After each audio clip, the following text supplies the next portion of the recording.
ठीक हो गया। अच्छा डॉक्टर साहब जैसे कि पाकिस्तान में मैदे की सबसे आम बीमारी जो है कौन-सी है? मैदे की जो सबसे आम बीमारी और इसकी सबसे बड़ी वजह आपकी नज़र में क्या है?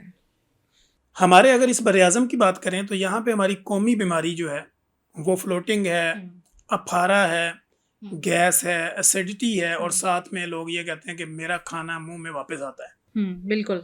वो कहते हैं मैं जो खाती हूँ या खाता हूँ मुझे ऐसे ही लगता है डॉक्टर साहब बाहर आ रहा हाँ, डाइजेस्ट नहीं हो है। रहा है। डाइजेस्ट नहीं हो रहा यानी इनडाइजेशन है। हुँ, उसका डाइजेस्टिव सिस्टम ठीक नहीं है। हुँ, तो मैदे की ये बीमारी पाकिस्तान में मेरे नज़दीक कोई 60 टू 70% कंप्लेंट्स है लोगों की ठीक है। कि या तो मेरा मैदा काम नहीं करता या मुझे खाया पिया लगता नहीं है या मैं जो खाती हूँ मुझे ऐसे ही लगता है कि वैसे ही वापस आ जाता है या हुँ, वैसे थ्रू स्टूल निकल तो जाता है। डिफरेंट मल्टीपल रीज़न्स हैं। मल्टीपल रीजंस ठीक हैं। है। तो बेसिकली सबसे ज़्यादा जो बीमारी है वो गैस है, एसिडिटी है और तेज़ाबियत है। ठीक हो गया, ठीक हो गया। अच्छा आजकल डॉक्टर साहब बहुत से लोगों को जैसे अभी आपने ज़िक्र किया गैस के हवाले से, अफारा के हवाले से कि बहुत से लोग जो हैं मैदे में गैस और अफारा रहता है उनके और उसकी असल वजह जो है, आप क्या समझते हैं कि उनकी फूड इनटेक होती है या उनका एक लाइफ़स्टाइल पैटर्न होता है जो इस चीज़ को ज़्यादा अफ़ेक्ट कर रहा होता है? देखें हमारी बॉडी जो है ना इसको चलने के लिए इस निज़ाम को मैदे को प्रॉपर काम करने के लिए और फिर मैदे को आगे जो है वो एनर्जी प्रोवाइड करने के लिए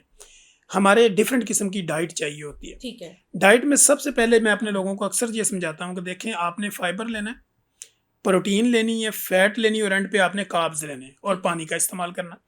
जब आप इसका तरीकाकार उलट करते हैं यानी पहले आप कार्ब्स लेते हैं, फिर आप पानी लेते हैं, हुँ, फिर आप जो है ना वो फाइबर लेते हैं और एंड पे आप प्रोटीन या फैट लेते हैं।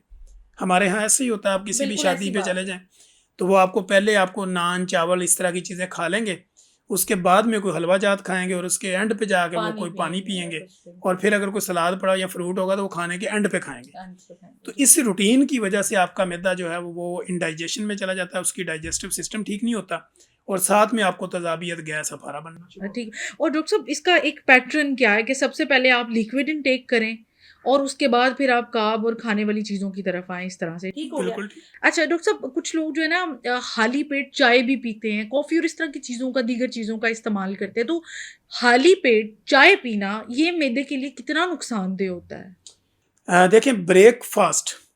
ब्रेकफ़ास्ट का मतलब होता है कि आपकी ब्रेक लगी हुई थी, हाँ, अब आपने उसको फ़ास्ट फ़ास्ट करना है कर यानी दिया। तोड़ना है। अब आपने रात एक खाना खाया 8 बजे, हुँ, फिर सुबह 8 बजे तक आपने 12 घंटे जो है ना वो हाँ। ब्रेक ली, हुँ, यानी आपके स्टोमक ने कुछ नहीं लिया।